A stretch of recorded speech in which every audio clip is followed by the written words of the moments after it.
जय श्री कृष्णा। राधे राधे। आज आप सुनेंगे रविवार के दिन सूर्यदेव की कहानी। सूरज भगवान रोज उठते और जग में प्रकाश देने चले जाते हैं। एक दिन भगवान को लगा कि राना दे सूखती चली जा रही है, तो राना दे से पूछा कि तुम्हारे मन में क्या है। राना दे बोली, मेरे मन में खीर खंड के भोजन की इच्छा है।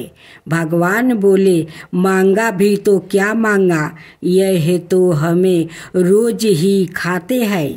राना दे बोली, भगवान आप खीर खंड के भोजन जिमाते हो, मैं तो खाटी लबरी जिमाती हूँ। भगवान बोले, राना दे तुम झूठ बोलती हो। एक जैसा भोजन मेरी माँ हमको देती है। राना दे बोली, सुबह आप मेरी थाली लेना, मुझे आपकी थाली देना।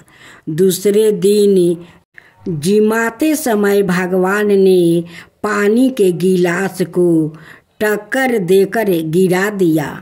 माताजी बोली, तुम मत उठो, मैं दूसरा गिलास भर देती हूँ। माताजी गई, इतने में भगवान ने थाली बदल लिया। राना दे ने तो जल्दी ही खीर खंड का भोजन कर लिया, पर सूर्या भगवान को खटी लबरी भाई नहीं और थाली पर बैठे रहे। माताजी बोली, आज इतनी देर क्यों लगी। भगवान बोले, आज तो खीर खंड खाटी लग रही है। माताजी बोली, राना दे की थाली अपने क्यों ली। भगवान कहने लगे, माँ अपने घर में आप दो नजरों से क्यों देखती हो। अपने घर में नियम में पालन वाला और मेरे ही घर में ऐसा होता है, तो दुनिया में क्या होता होगा। माँ घर में सबका खाना एक जैसा बनाओ। वहाँ से वो कुम्हार के घर गए और बोले, दो पेट की हंडी किसी कुम्हार ने बनाई। रतन कुम्हार को लगा, आज तो भगवान आए हैं। माताजी तो 1 टाका देती थी या 2 टाका देंगे, और कुम्हार बोला, मैंने बनाई। भगवान बोले, आज के बाद 2 पेट हंडी के बनाइए तो मेरे सहस्त्रा पेट कर दूंगा। कुम्हार बोला, मेरा तो 1 पेट भरना मुश्किल है, सहस्त्रा हो जाएगा तो क्या करूँगा। मैं अब 2 पेट की हंडी नहीं बनाऊंगा। इस तरह सूरज भगवान ने। श्री कृष्णा। राधे राधे। आज आप सुनेंगे सूर्य भगवान और एक बुढ़िया माई की कहानी। बहुत पुरानी कहानी है। छोटा सा गांव था जहां घने पेड़ थे, मिट्टी की खुशबू थी और हर सुबह पंछियों की चहकते गूंजती थी। उस गांव के आखिरी छोर पर एक टूटी फूटी झोपड़ी थी।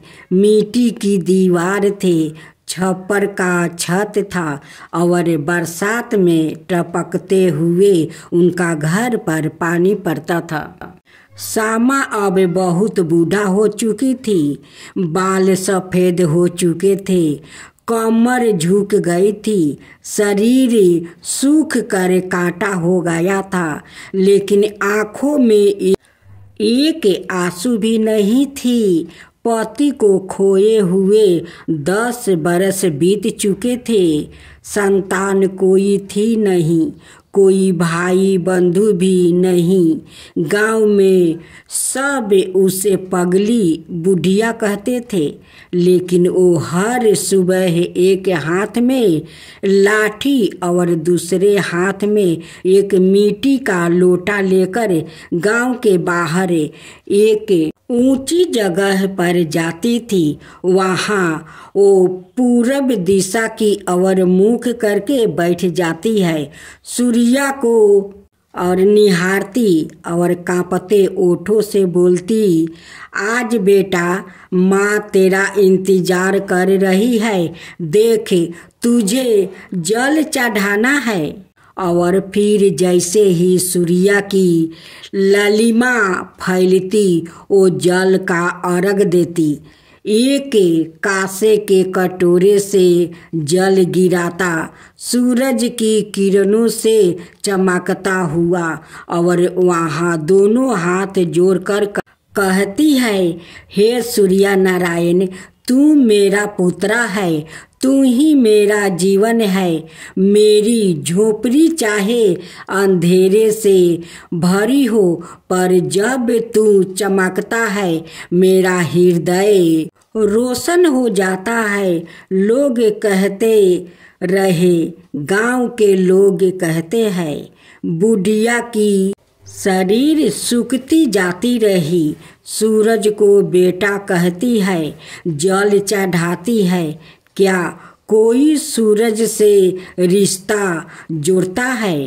कभी कभी छोटे बच्चे उसकी झोपड़ी के बाहर पत्थर मारते, कह कर, देखो देखो सूरज की माँ अब भी टपकते छप्पर में बैठकर भजन कर रही है। बेटा चाहे दूर क्यों ना हो, माँ का आशीर्वाद उस तक पहुँच जाता है। सूरज मुझसे दूर है, पर माँ के प्यार से नहीं बच सकता है।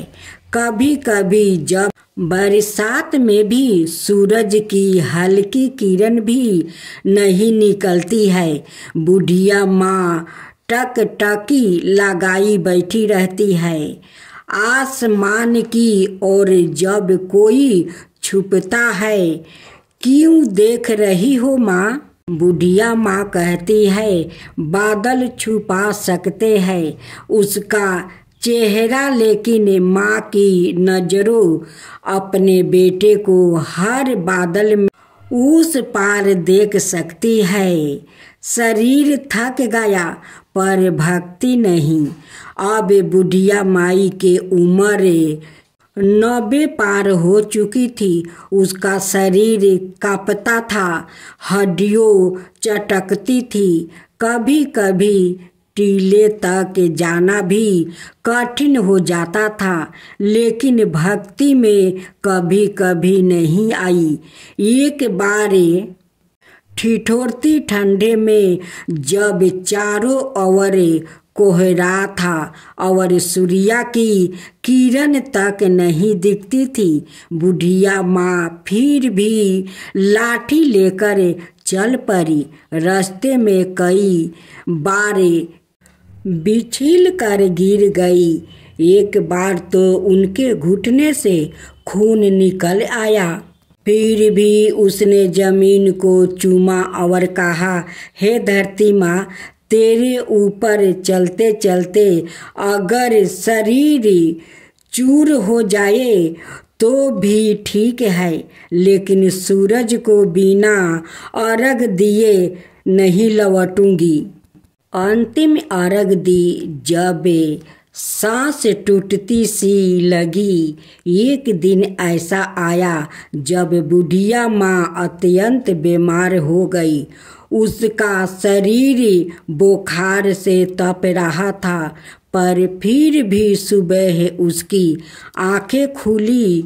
उसने उठने की कोशिश की, पर शरीर ने साथ नहीं दिया। उसने किसी तरह लोटे में जल भरा और झोपड़ी के बाहर घिसटती हुई निकली। उनसे सूरज को देखा, वो बादलों के पीछे था। कांपते हाथों से अर्घ देने की कोशिश की, पर कटोरा उसके हाथ से गिर गया। पानी जमीन में बह गया और वही क्षण उसकी भक्ति की सबसे बड़ी परीक्षा थी। वो घुटनों पर बैठ गई, आंखें आंसुओं से भरी थी और उसने रोते रोते कहा, हे मेरे सूर्या पुत्रा, आज मैं तुझ तक जल नहीं पहुंचा सकी। तू रूठे तो नहीं होगा बेटा, एक बार आ जा। माँ की आंखें अब बंद होने को है, मैं तेरे दर्शन बिना ना जाऊंगी।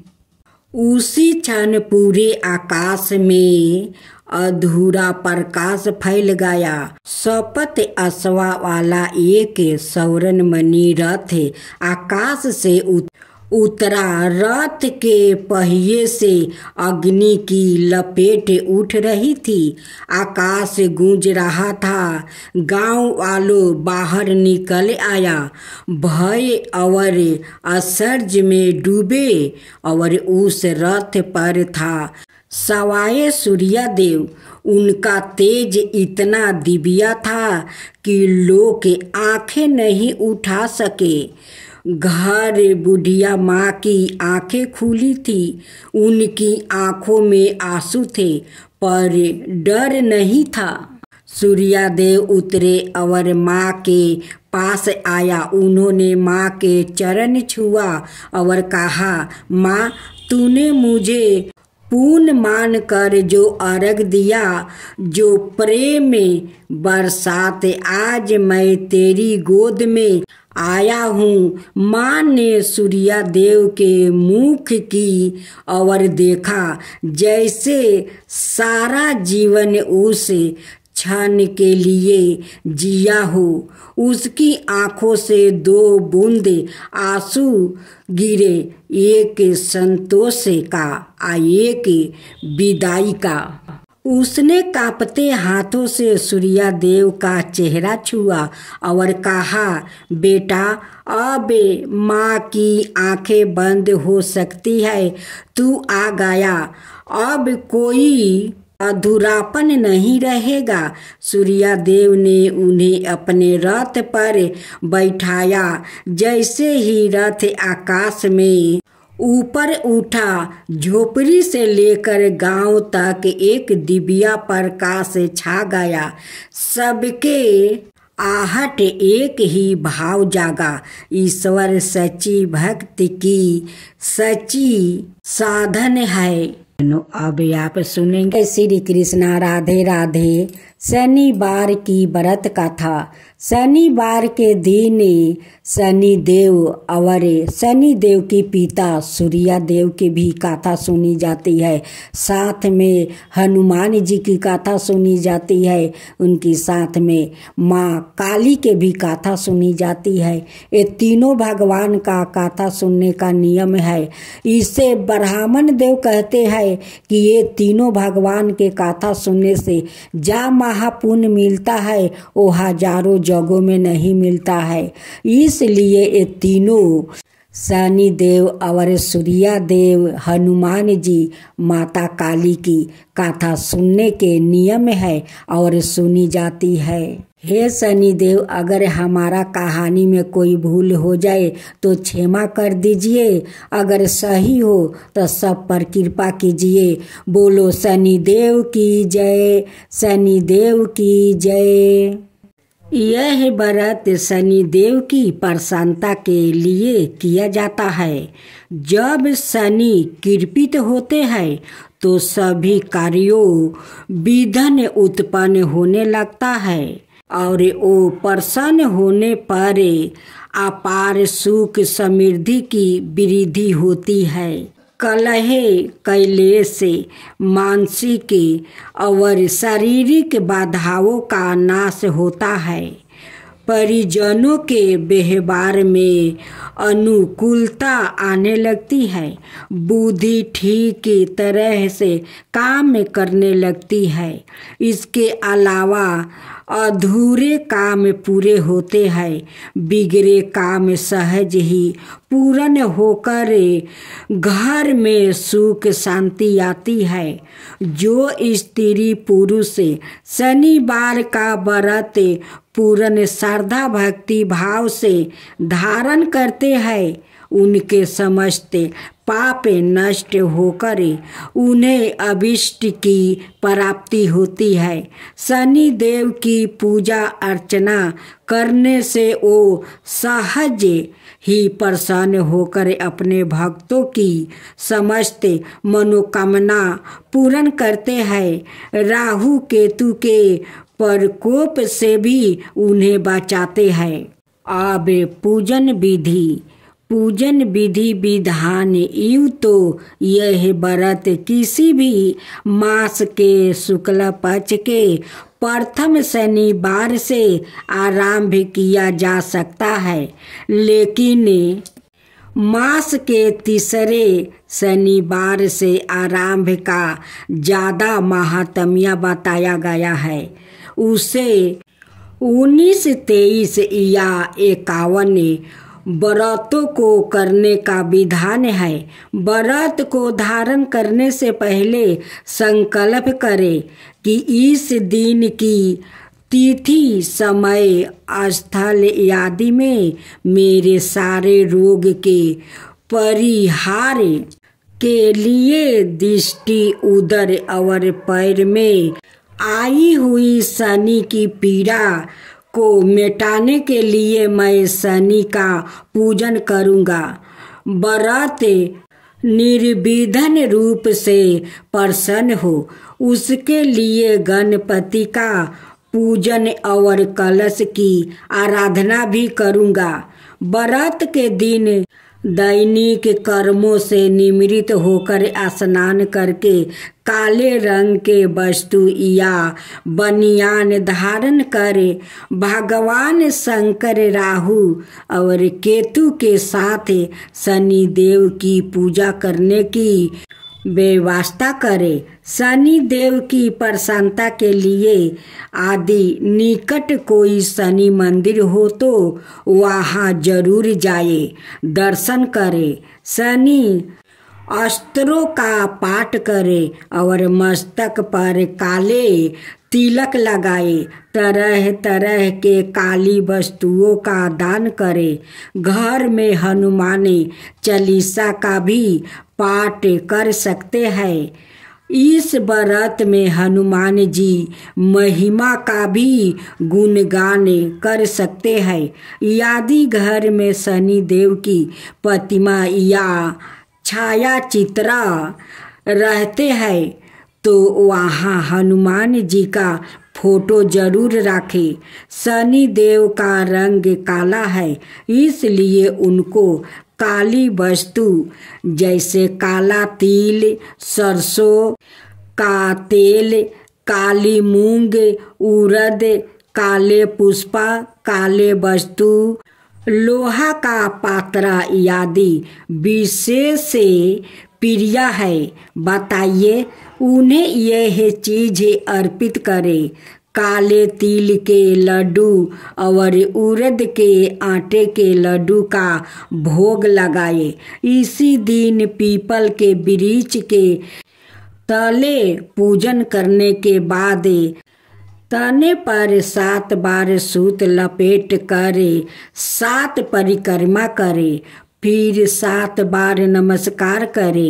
एक पात्रा में जल लेकर उसमें कुछ काले तिल, 2 लवंग, कुछ पात्रा में चीनी डालकर पीपल के वृक्ष की मूल में पश्चिम की तरफ मुख करके अर्घ दे। वृक्ष के पास ही तिल के तेल का एक दीपक जलाकर रखे। फलों में केला और भोजन में उड़द की दाल और उससे बने पदार्थों खाए।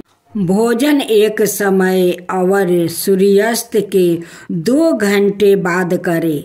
भोजन के पूर्व कुत्ते को रोटी देने का भी विधान है।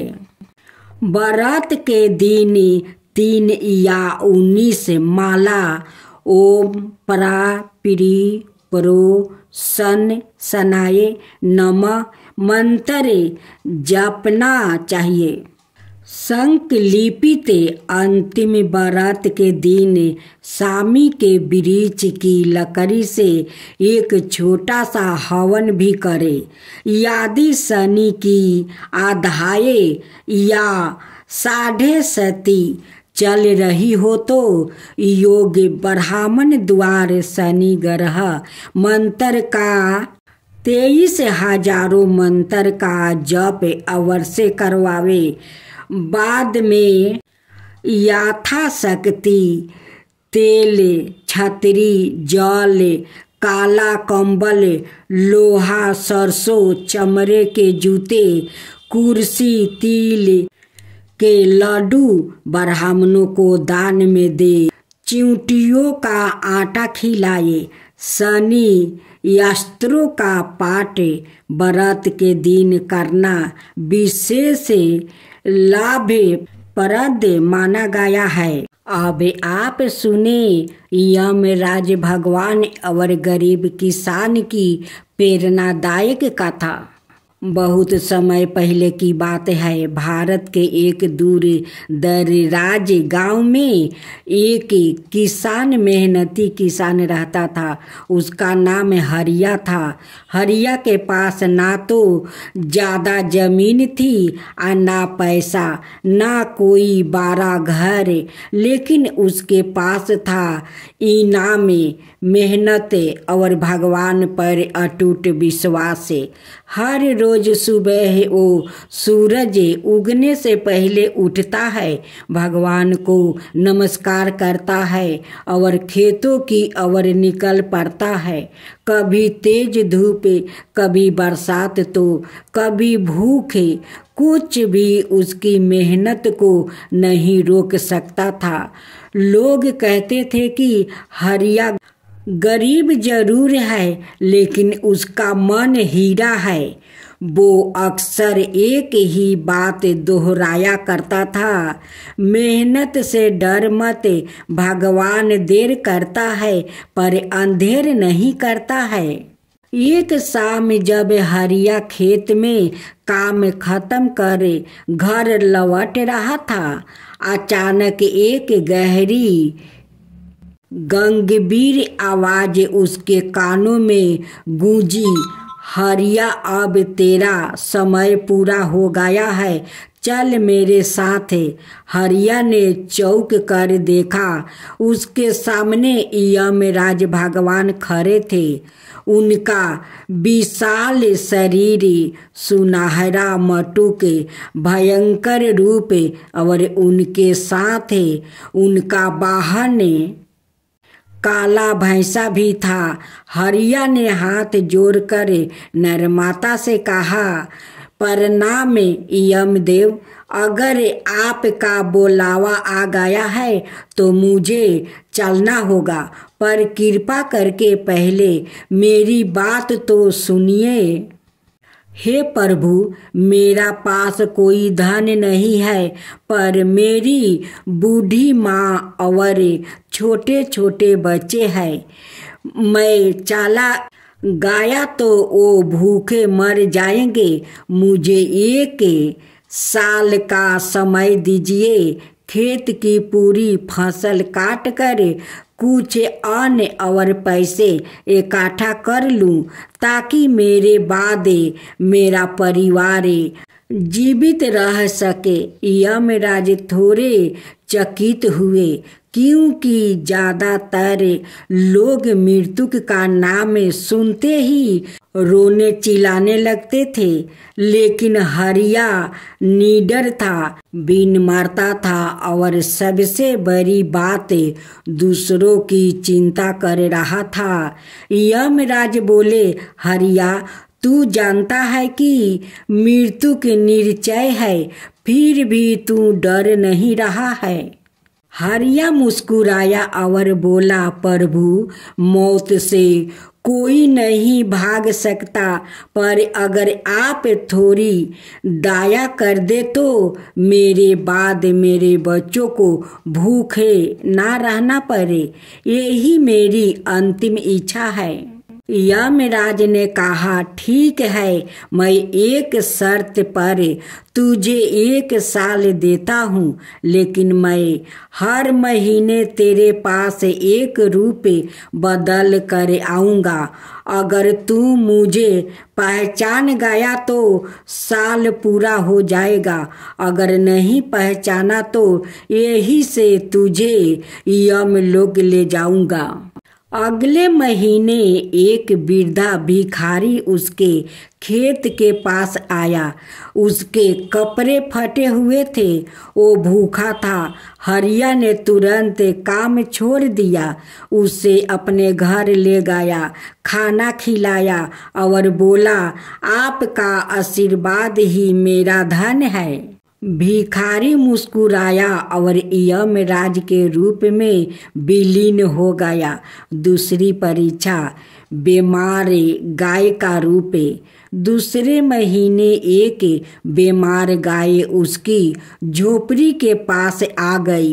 लोग उसे भगाने लगे, लेकिन हरिया ने उसकी सेवा की, इलाज की, घास पानी दिया और कहा, यह भी तो भगवान की रचना है, इसका दुख मिटाना भी मेरा धर्म है। यमराज फिर प्रसन्न हुए। ऐसे ही समय बीत गया।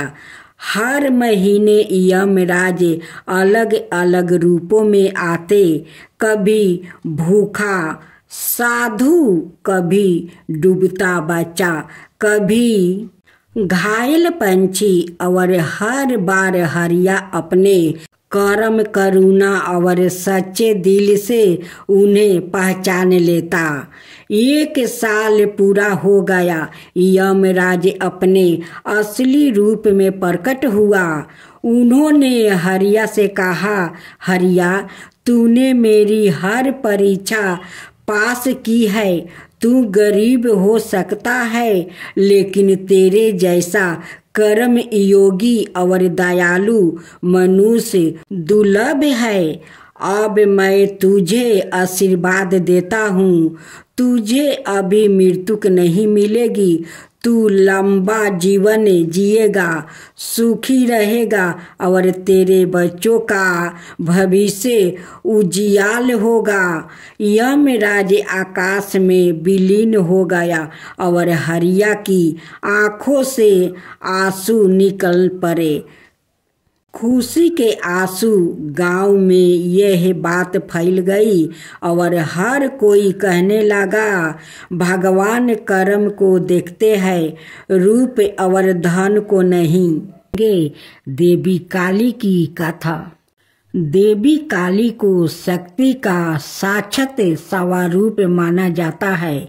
माता रानी अपने भक्तों पर दया दृष्टि रखती है, लेकिन दुष्ट और दुराचारियों पर विध्वंस भी करती है। महिषासुर अति बलशाली दैत्य था, जिसका संहार देवता भी नहीं कर सके। इसलिए देवी काली का जन्म हुआ। धार्मिक ग्रंथों में माँ काली के जन्म यह अवतार को लेकर कई मत है, लेकिन सबर मनाए मत यही है कि माँ काली का अवतार दैत्यों के संहार के लिए हुआ था। नवरात्रि में हम नव दुर्गा यानी माँ दुर्गा के 9 अवतारों की पूजा करते हैं, लेकिन जब दैत्यों के संहार के लिए माँ काली का जन्म हो चुका था, तो फिर क्यों माँ दुर्गा को कई अवतार लेने पड़े? आइए जानते हैं इसके बारे में। काली माँ की कहानी। छठी सातवीं के देवी महात्म्य के प्रथम अध्याय में काली को महाकाली के रूप में दर्शाया गया है। वो भगवान विष्णु के सोते हुए शरीर से देवी योग निद्रा के रूप में पैदा हुई। ताकि ब्रह्मा और दुनिया को दो राक्षसों मुद और कदब से बचने के लिए उन्हें जगाया जा सके। एक बार जब विष्णु जागे तो उन्होंने उन राक्षसों के खिलाफ एक लंबा युद्ध शुरू किया, लेकिन वो अभी भी पराजित थे और अपनी सफलता पर गर्व कर रहे थे। यह देखकर महाकाली ने महामाया का रूप धारण किया और दोनों राक्षसों को मंत्रमुग्ध करने के लिए चली गई। जब वो महामाया से विचलित हुए तो विष्णु ने उन्हें तुरंत मार डाला। बाद के अध्यायों में चंड और मुंड दो राक्षस थे जो देवी दुर्गा पर हमला करते थे। दुर्गा इतनी उग्रता से जवाब देती है कि काली उसके माथे से निकलती है और उन दोनों को मार देती है। यहाँ काली को गहरे नीले रंग की त्वचा संधि हुई आंखों वाला एक पातला चेहरा और खोपड़ियों की माला के साथ बाघ की खाल का कपड़ा पहने हुए बताया गया है। बाद में उसी युद्ध में राक्षस से रक्त बीज जिसके सेनापति चंड और मुंड थे युद्ध में काली का सामना करते हैं। रक्त बीज को वरदान है कि उसके खून की हर बूंद जो जमीन को छूती है उससे उसका एक और कैलोन पैदा हो जाएगा। चौकी दुर्गा रक्त बीज को उसके अनगिनत कैलोनों के साथ हारने में असमर्थ है। काली उसके शरीर से उसका खून चूस लेती है और उसे हराने के लिए उसके कैलोनों को खा जाती है।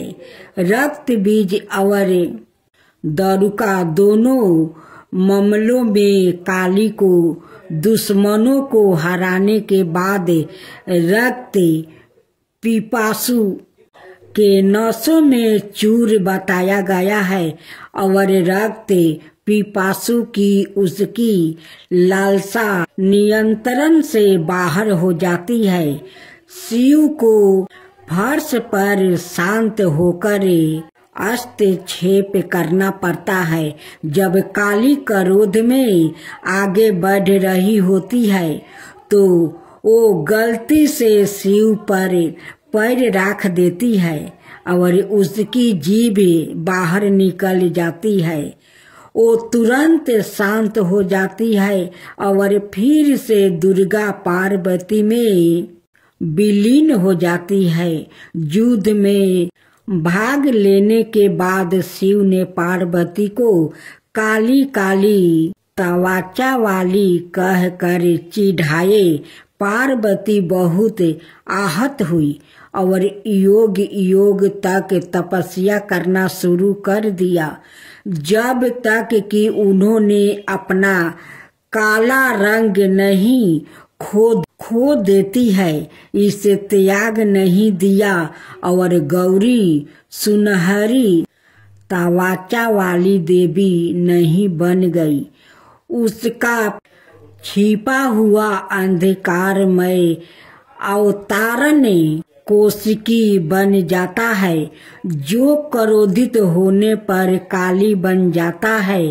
काली पूजा उत्सव देवी काली को समर्पित है और विशेष रूप से पश्चिम बंगाल, ओडिशा और असम के भारतीय क्षेत्र में मनाया जाता है। यह हिंदू कैलेंडर के हर महीने में अमावस्या के दिन मनाया जाता है। यह दीपावली के बाद शुरुआत होता है और दिनों तक चलता है। चौकी देवी काली महाविद्याओं में प्रमुख है।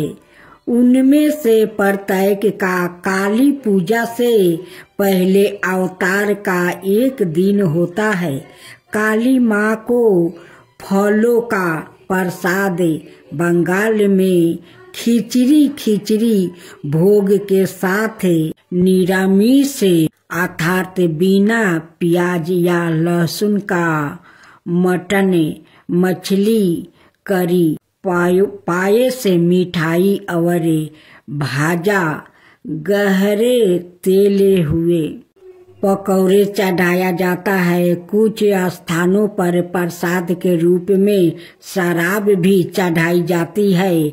अनुभवी पंडितों का कहना है कि लोग रात भर पंडालों में आते हैं और दिन की तुलना में रात में भीड़ बढ़ जाती है। पूजा आश्चर्यजनक रोशनी प्रकाश और धावनी सो काली पूजा से पहले प्रत्येक दिन मनाए जाने वाले महाविद्याओं के अवतार और अंतिम महाविद्या कमलात्मिका के अवतार जिसे कमलात्मिका जयंती के रूप में मनाया जाता है। दिवाली के दिन पड़ने के कारण उन्हें अक्सर तांत्रिक लक्ष्मी के रूप में माना जाता है। इसके कारण और इस के कारण कि लक्ष्मी को विष्णु की पत्नी के रूप में माना जाता है। उसके बाद इसे लाल गुलहल के फूलों और गुलहल की माला से सजाया जाता है जो उनका पसंदीदा फूल माना जाता है। फिर काली पूजा पंडालों में काली मंत्रों और भजनों की मदद से की जाती है। उनकी प्रार्थना की जाती है और उनकी दिव्यता का आहन किया जाता है।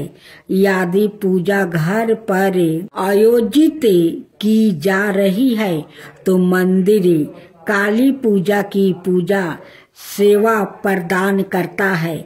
जहां भक्त की ओर से पूजा आयोजित की जाती है, मंदिर के पंडितों के पास पूजा के लिए सारी सामग्री तैयार है और भक्तों को बस कुछ निराशों का पालन करना है जो मंदिर द्वारे इसमें सूर्य देव की आरती। जय जय जय रवि देव, जय जय जय रवि देव, जय जय जय रवि देव, जय जय जय रवि देव।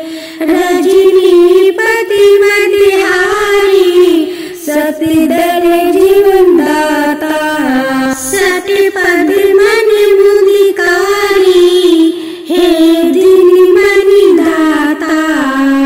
जग के हे रवि देव, जय जय जय रवि देव, जय जय जय रवि देव, जय जय जय रवि देव। नभ मंडल के वासी जतो से प्रकाशक देव, निज जनहित सुखी राशि तेरी हम सब सेवा करते हैं रवि देव। जय जय जय रवि देव, जय जय जय रवि देव, जय जय जय रवि देव। कनक बदन मन मोहिती, रुचिर प्रभा प्यारी, निज मंडल से मंडिती, आदर अमर छवि धारी। हे सुरवर रवि देव, जय जय जय रवि देव, जय जय जय रवि देव, जय जय जय रवि देव। कहूँ लगी आरती दास करेंगे सकल जगती जाकी ज्योति विराजे सात समुंदर जाके चरण बसे कहाँ भयो हो जल कुंभ भरे हो रामा कोटि भानु जाके नखी की शोभा कहाँ भयो मंदिर दीपी धरे हो रामा भार 18 रामा बलि जाके कहाँ भयो श्री पुष्पा धरे हो रामा 56 भोग जाके प्रतिदिन लागे कहाँ भयो 9 वेदी धरे हो रामा अमिति कोटि जाके बाजा बजे कहाँ भयो झने